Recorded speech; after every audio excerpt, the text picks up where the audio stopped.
선행을 배우라. 공정을 추구하고.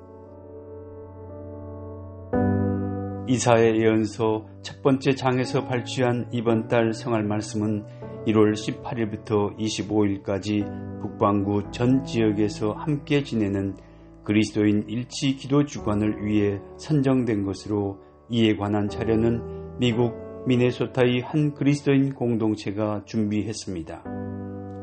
공정이란 논란거리가 될 만한 주제입니다. 불평등이나 폭력 그리고 편견은 평화나 일치의 문화를 좀처럼 찾아볼 수 없는 토양에서 자라납니다. 사실 이사야 예언자가 살던 시대도 우리 시대와 크게 다르지 않았습니다. 전쟁과 반란이 난무했고 부와 권력을 추구했으며 우상 숭배에 빠졌고 가난한 이들을 소외시켰습니다.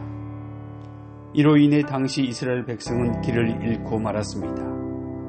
이에 이사야 예언자는 회개의 여정으로 나아가야 한다고 매우 신랄한 어조로 이 민족을 깨우칩니다. 그러면서 그는 하나님께서 아브라함과 맺으신 계약의 본정신으로 되돌아갈 길을 제시합니다. 선행을 배우라. 공정을 추구하고. 선행을 배운다는 것은 무엇을 의미할까요? 우선 배우려는 자세가 필요하니 여기에 우리의 몫인 노력이 요구됩니다. 매일의 여정에서 우리는 언제나 무언가 깨달아야 할 것이 있고 더 나아져야 할 부분이 있습니다. 만일 우리가 실수를 했다면 다시 시작할 수 있습니다. 공정을 추구한다는 것은 무엇을 뜻할까요? 공정은 마치 보물과 같아서 우리가 찾고 원해야 합니다. 공정은 우리 행위의 목적입니다. 공정을 실천하는 것은 선행을 배우는 데 도움이 됩니다.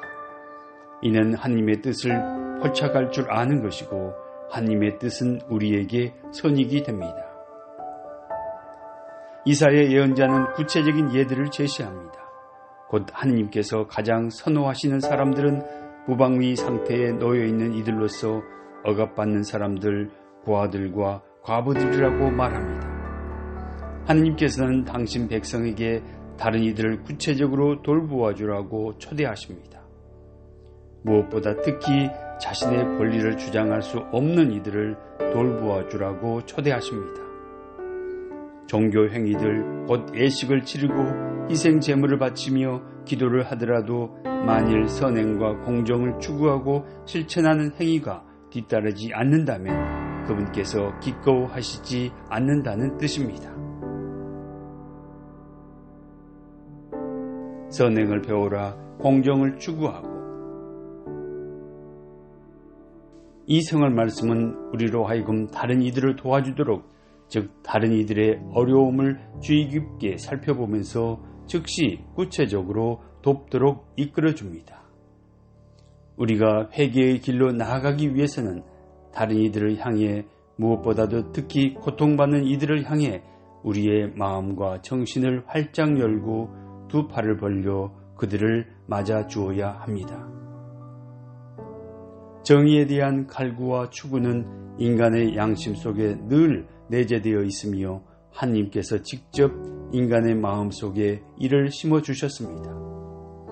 그러나 긴 역사를 통해 이룬 정복과 발전에도 불구하고 하나님의 계획을 충만하게 실현하는 것은 아직도 얼마나 멀기만 한지요.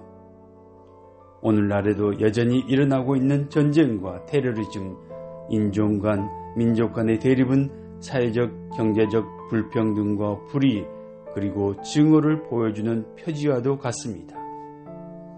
사람에 대한 사랑과 존중이 없이도, 그리고 그 사람이 필요로 하는 바에 주의를 기울여 주지 않고도 합법적인 대인 관계를 맺을 수는 있습니다.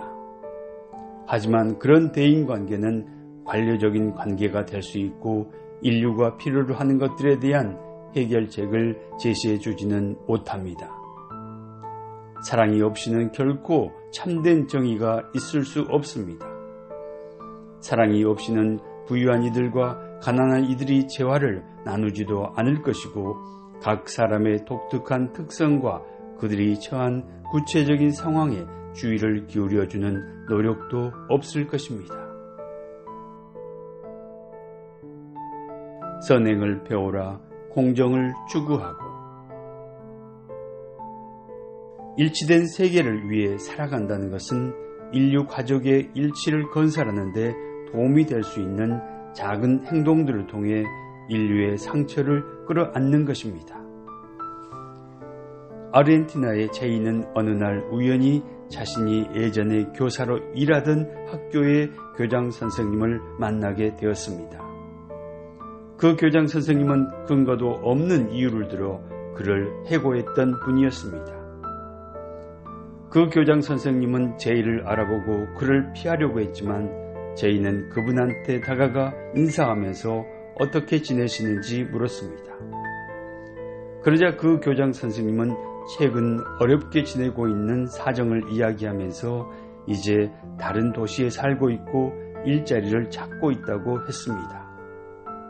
제이는 그분을 도와주겠다고 했고 다음날 자신의 지인들에게 어떤 사람을 위해 일자리를 찾고 있는데 도와줄 수 있겠냐고 여기저기 연락을 해보았습니다. 얼마 되지 않아 답신이 왔습니다. 그 교장 선생님은 자신을 위해 새로운 일자리를 찾았다는 소식을 듣고 거의 믿지 못했습니다. 그리고 자신이 예전에 해고했던 바로 그 사람이 자신에게 관심을 가져준 점에 대해 깊이 감사하고 감격스러워하면서 그 새 일자리를 받아들였습니다. 그 후에 제이는 100배의 상을 받았습니다.